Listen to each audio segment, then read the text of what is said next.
இவர் 2000னா அவர் 2000, இவர் 2500.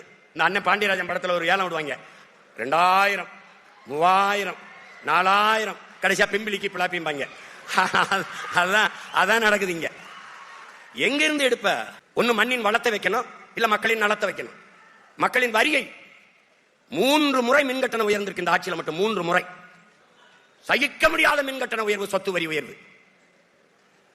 அப்புறம் இலவச பேருந்து. இப்படி இலவச பேருந்துனா 1 லட்சம் கோடி ஏற்கனவே அதில் கடன் இருக்கு, இழப்பு இருக்கு.